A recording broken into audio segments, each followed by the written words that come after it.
So Kevin, a bit of an action-packed one today, 3-3 draw away at Hastings United. It's been, I think it's easy to say it's been a bit of a turbulent week for the club, off-the-field changes and such. How do you react to your side's performance this afternoon? I thought the boys were an absolute credit this afternoon. It's a great game of football. You've got two teams, different ends of the table, trying to achieve different things, but both teams trying to win the game.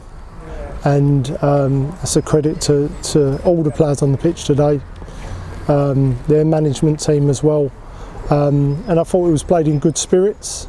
And like you say, an entertaining game. 3-3. I think those that have paid to get in today, their admission fee, is probably good value for money.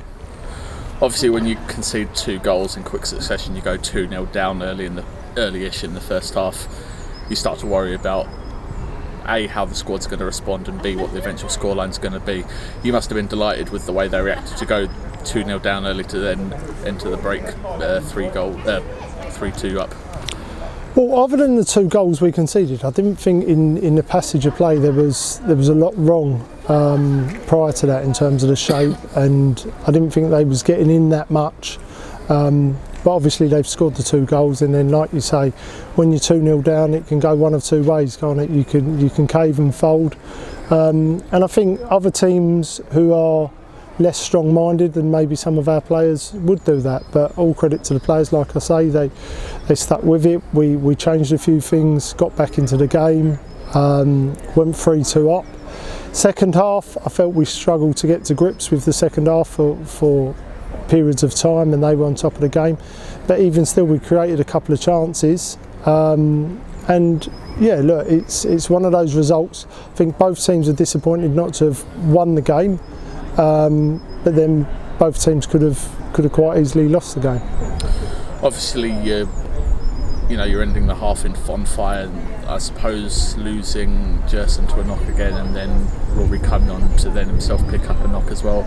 It doesn't exactly help matters when it comes for squad selection going into the final few games of the season. Yeah, look, it's unsettling to be forced into making changes during the game. One obviously just before half time, and then obviously having to make a second change. And then it leaves that predicament late in the game. If you want to make a third change, what timing do you do it? I thought Jackson Otis, when he come on, done really well in a tough game, in the manner in which the way it was played, because it's tough to come on in a central midfield position like he did and get into the tempo of the game. But he done that really well. But look, you alluded to some bits and pieces that are going on with the club off the pitch at this moment in time. It could be deemed to be unsettling for people, but I think the characteristics of the players in terms of dealing with that. I will obviously meet with club officials and directors to discuss the direction of the club. But certainly the mentality in the changing room is we've got 4 games left. We need to keep our focus, and we need to try and retain step-free status, which has been the goal all along.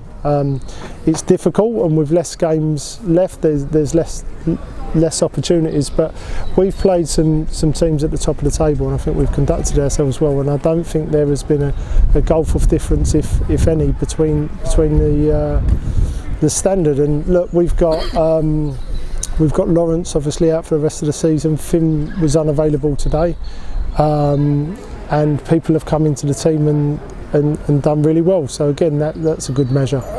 Just to finish, you spoke about mentality. Obviously, that mentality will be needed going into the last few games of the season. Starting with Lewis on the Friday. Since they've had a tough start to the season, but they really sort of settled and rocketed up the league. And they're where they. They're in the top half of the table now. They're challenging in every game.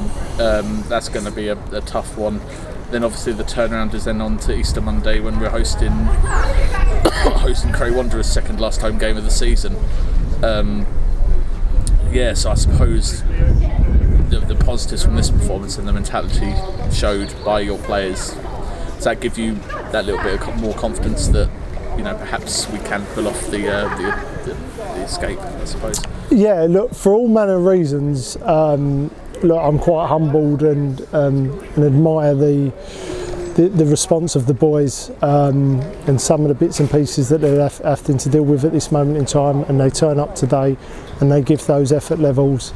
And look, we've drawn 3-3 with Hastings, who are a well-founded and stable club, and have got aspirations to kick on. So that in itself is a positive message. But I don't think many people outside of the small circle, maybe the changing room and slightly extended, actually realise how selfless these lads are being at this moment in time. And like I said, I've got admiration for each and every one of them, and also the support staff in and around it. Georgina, the physio, Joe, the goalkeeper coach, Adam, the assistant manager, who I asked to come to the club with me. Maybe not under the circumstances that we currently find ourselves in, but we're talking every day, and he's got as much enthusiasm for it. With all due respect, you had the bits and pieces you're doing. So look, there's in moments like this you find out more about people, and some of those boys in there, like I say, in the long term, I think they benefit from the way they are at this moment in time and the characteristics that they're showing.